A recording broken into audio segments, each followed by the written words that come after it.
So, I just finished playing Suicide Squad Kill the Justice League.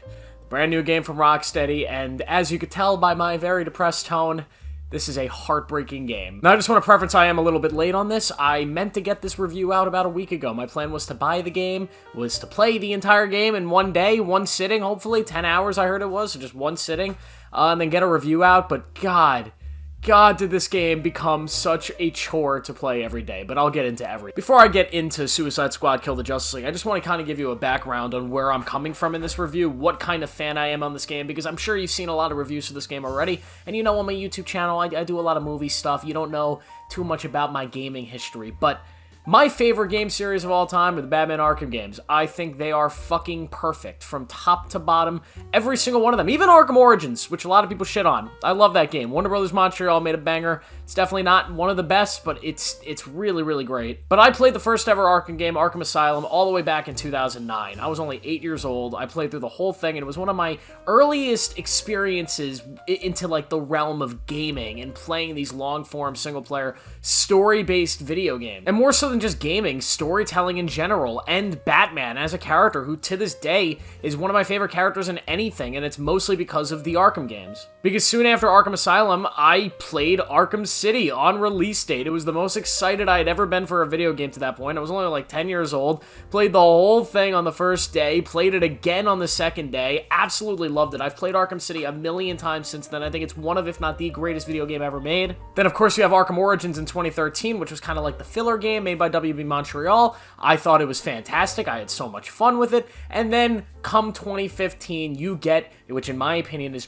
probably my favorite video game ever, Batman Arkham Knight, the granddaddy game that Rocksteady had built from the ground up. It was supposed to be the big trilogy ender, the big gigantic, enormous next-gen game that they had been working on, and it was fucking fantastic. I loved everything about it. It expanded the world. It gave you a Batmobile that I know a lot of people don't like because there's a lot of tank battles, but there's a certain charm to it that I really enjoy. It's got a grandiose story and a perfect end to the Batman. At least we thought, because now we've waited all these years. And I gotta say, if you're not really hooked into the whole drama behind Warner Brothers games and their divisions and all their different studios and what's been going on with Rocksteady, so after 2015, after Arkham Knight, there were tons of rumors for years on what the next games were coming from both Rocksteady and Warner Brothers Montreal, because Rocksteady made a game in 2015, Warner Brothers Montreal 2013. We knew they were going to be working on new DC games, but nobody knew what they were working on, and there were so many rumors. The big rumor I remember back, and I want to say 2017, 2018, was that Warner Brothers Montreal was making a Suicide Squad game,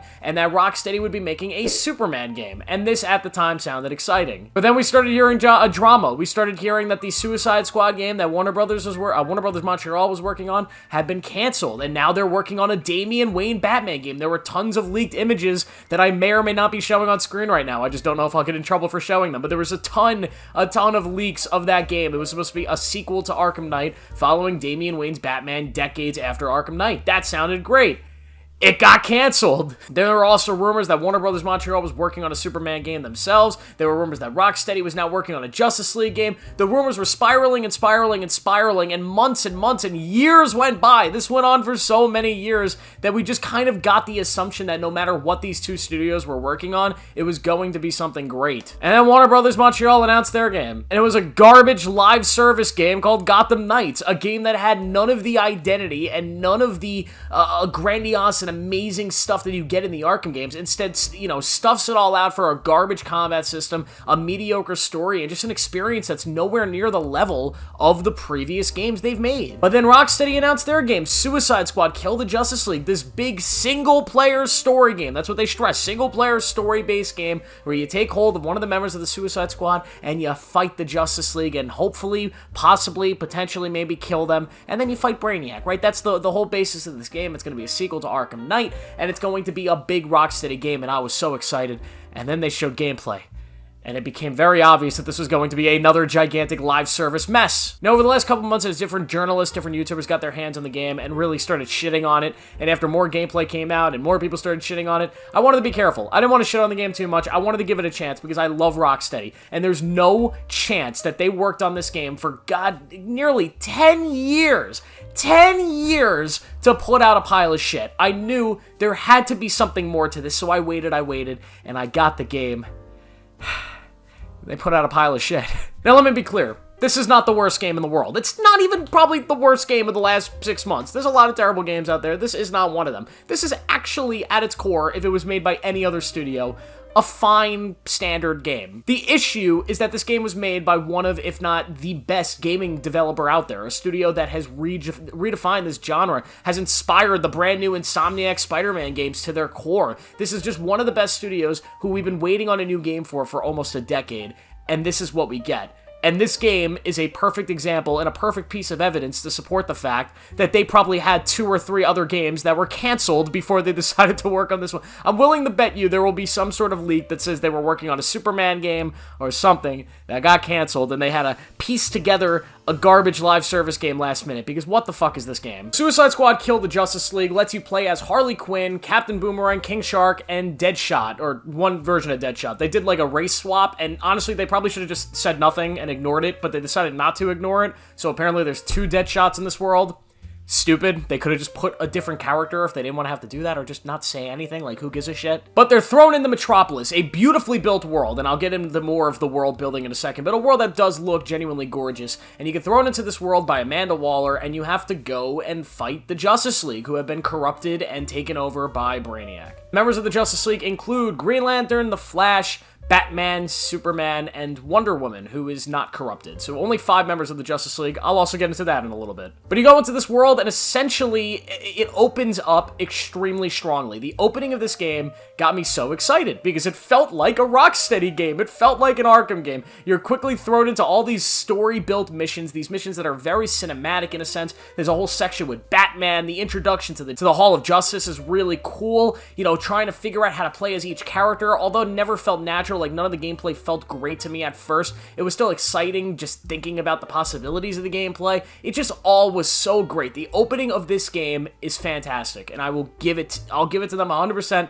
They crafted a perfect opening. But there's a very dull moment right after the game opens, right after you do all the Batman stuff, where it starts to set in that the mission structure of this game is poop. And when I say poop, I mean just absolute dog shit. They just have you doing chore-like missions over and over and over that feel like nothing. They feel like MMO live service nonsense, but the worst of that type of stuff. And at the very least, if the combat in this game was enjoyable, if it was fun, if it was really, really great, I would be okay with it. I would be okay just flying around, because I spent hours and hours of my life just flying around Gotham in the different Arkham games, just beating up bad guys with no missions, no story, doing nothing, just beating up bad guys because the combat was so much fun. The combat in this game is not good. At its best, it's a fine, punchy third-person shooter. At its worst, it's a chaotic mess where you just don't really know what's going on. There's so many different things going on the screen, and not in a good way, not in like a this is challenging and fun type of way, but more in like a, oh, come on, get me the fuck out of this game kind of way. Like, it's almost frustrating to play because it's so explosive and in your face and sometimes unresponsive, and I just didn't enjoy it at all. I didn't enjoy playing as half of the characters. I think Harley Quinn is almost unplayable with her traversal. I think King Shark is okay. I played most of the game as Deadshot. I thought that was fine. Captain Boomerang is okay once you start to learn his traversal stuff, but none of the characters are really super enjoyable to play as. The traversal never feels satisfying. It just all kind of felt like a mess. But for me, I was like, you know, at least we have the story. We still get to fight these Justice League members. We get to see cool boss fights. We get to discover Easter eggs, you know, meet new characters, do cool side missions like the Arkham games. Well, not really. This is where I'm going to get into kind of a spoiler part. It's impossible for me to talk about what comes next in the game and review it unless I talk about spoilers. So if you haven't played the game or you haven't seen what happens, see you later. So after the opening and about 2 hours of busy nonsense, you get to finally fight a member of the Justice League. You get to go fight the Flash. And it became painfully obvious in the middle of this boss fight how poorly built and structured this game was, because this boss fight was just extremely dull. And to be honest, it was the best of all the Justice League fights. But there was just something about the whole thing, the whole interactions with the character, how the fight was set up that just didn't feel natural. And then you kill the Flash, you beat him, and he just drops dead. There's no cinematic moment, there's no big build-up, and I want to make something clear. I've been playing through, I just finished a playthrough of Final Fantasy 16, and I'm playing through the Final Fantasy 7 Remake in preparation for Rebirth. Now, I want to make this clear. I'm playing those games which have these ginormous cinematic boss fights, especially 16. These magnificently built, larger-than-life boss fights, and I go from that to playing this game made by one of my favorite developers where we're fighting the fucking Justice League. And when you finish a boss fight, this is what happens. It's pathetic. Now, I'm not going to get mad that you kill the Flash here. I'm not going to get mad that you kill other members of the Justice League. It's the name of the game. That's not what I'm mad about. What I'm mad about is the little amount of effort that was put into making these fights feel big, feel punchy, feel cinematic, and then the kills feel great. There's just nothing. It just feels like you're killing another enemy, and it's so dumb. But then you go along, you do a whole bunch of other busy work, a whole bunch of boring missions, and then you get to fight the Green Lantern. This boss fight was also okay, still not great. They actually probably had the best character stuff with this one with the Justice League member and the squad, in the sense that there was like a weird dynamic between Deadshot and Green Lantern that kind of worked for me, even though there was no setup or explanation for any of it. It kind of worked. But that fight was fine, and then it ends the same way. You just shoot him, and then his health bar expires, and then he just drops dead. And that's that. There's no cinematic stuff, no cutscenes, nothing. That's it. And then you get this long, amazing cutscene of Wonder Woman fighting Superman, and then she dies, and then that's that. Wonder Woman's just dead, and like, the game wants you to feel something for her, but you've only known her for like a couple hours, and you've only seen like 2 cutscenes of her. You don't know shit about Wonder Woman, so there's no emotional gut punch there, and I'll get back to that in a second. But then you gotta go look for Batman, and you do a bunch of busy work, a bunch of garbage missions that just made me want to claw my eyes out, and then you finally get to go fight the Batman. And this had so much potential, but it ends up being a very poorly paced boss fight that is just so boring in its opening, where you're just kind of lurking around the Batcave, shooting shadow monsters for like 20 minutes before you finally get to fight Batman. And what was the Batman fight? A gigantic fear bat thing, or whatever the fuck this is. And to me, this is like, you know, it could be cool. On paper, I could see how this is cool, especially after Arkham Knight. But in practice, you're just shooting a big, monstrous glop of Batman. That's it. Oh, until his health bar runs out. And then that's it. He doesn't actually die, though. There's a little bit more with Batman. Don't worry. Because then you gotta prepare to fight Superman. So Batman and Lex Luthor, they do this thing where they build up this kryptonite, and then you take Batman out, the Arkham Bat, the guy that I've spent hundreds of hours of my life playing as, and you bring him out to lure Superman, and what do? What does Harley Quinn do? Shoots him right in the face. Now listen, I'm not gonna be another one of these people complaining about how they killed the Arkham Bat. Okay, listen, I can complain about it. I think it's disgraceful. I think it is. But everybody else is complaining about it. All I'm gonna say is, back in 2015, when I put out Arkham Knight in my PlayStation, started booting it up at 3 in the morning after the midnight release, and I heard that line. This is how it happened.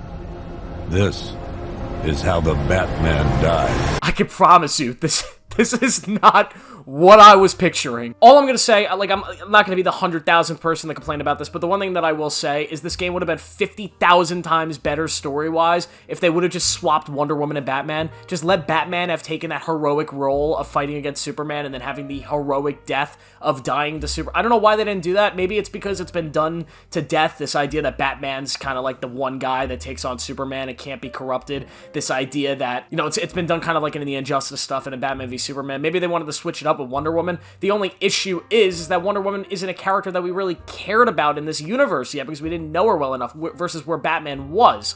We did care about Batman, which is why there's a more emotional reaction when Batman just kind of dies in a dumb way. Like, it makes no sense. And Kevin Conroy does give a great performance as the character, the late Kevin Conroy. We love him. He's the greatest Batman of all time. He does do a good job in this role, in this story. They just didn't really give him, like, the writing here with this character is disgusting. But either way, Superman comes down, you fight Superman. And this version of Superman has, like, 2 lines in the entire game. Like, literally, they probably didn't even need a voice actor. This is not a character, Superman. He's just a fucking body. That's all he is. And what happens? You shoot him a bunch, his health bar lowers, and he fucking dies. And that's it. The biggest character DC has to offer, that's just how they get rid of him. He just fucking drops dead. Now, at this point in the game, I was kind of confused because I was only like 6-7 hours in, and I'd already, you know, wiped the entire Justice League. So I was like, maybe there's more members of the Justice League. Where's Aquaman? Where are all these other members? Cyborg? Like, this could have been such a bigger game, but of course they're not in here. So the next part of the game is to go fight Brainiac, right? Well, not really, because then they come in and they tell you, guys,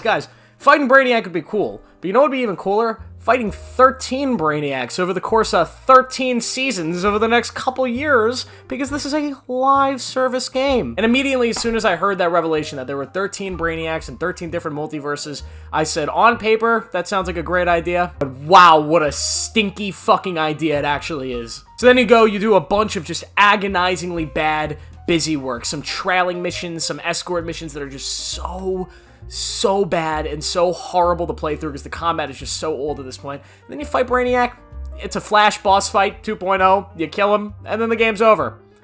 And then they just want you to do more endgame stuff, which is essentially all of the boring missions you've been doing for hours. And I am stunned. I cannot believe that this is what they had been working on for 10 years. I cannot believe that this is the product that Rocksteady had been working on. I am just so heartbroken. And that's all I could say. I'm not mad. I'm not mad that I wasted money. I'm not upset that I wasted time.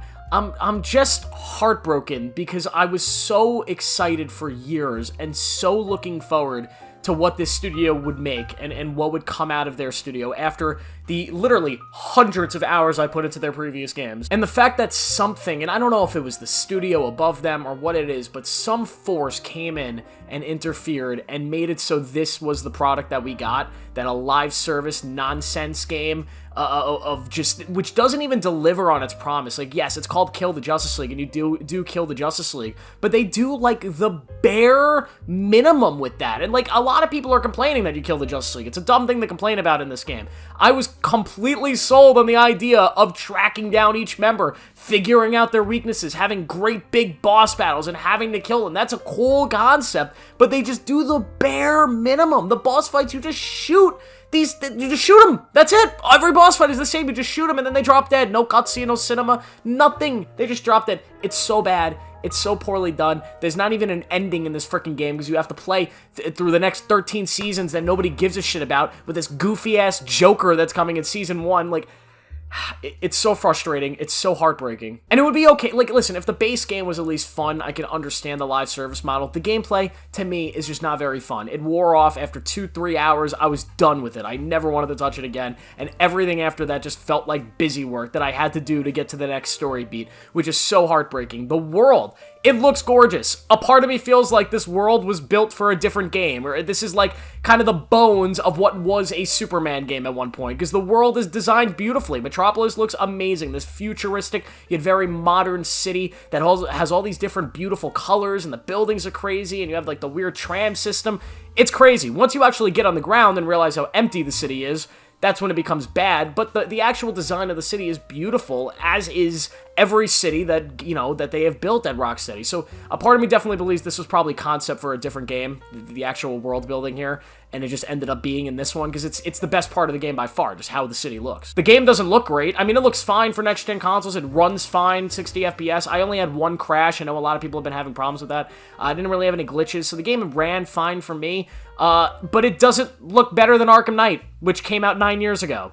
That's a fucking problem. It looks worse, a lot worse than Arkham Knight. And you know the worst part? Like, I'm already seeing that people are now finding Easter eggs in the game that are alluding to the fact that the Justice League members actually aren't dead, that, like, they're cloned or something. Like, there's teases that Green Lantern would come back in a future season and that Batman would come back. Listen, all I wanted, and maybe I was a fool for thinking this, because they were very open about the fact that this is a live service game, all I really wanted was another big, epic, single-player game from Rocksteady. A big Arkham-type experience, and I have a feeling that because of the bad reception from this game, and the bad reception from Gotham Knights, my gut feeling is that, as an apology, that Warner Brothers is probably going to make another Arkham game, whether it's a prequel or a reboot or something.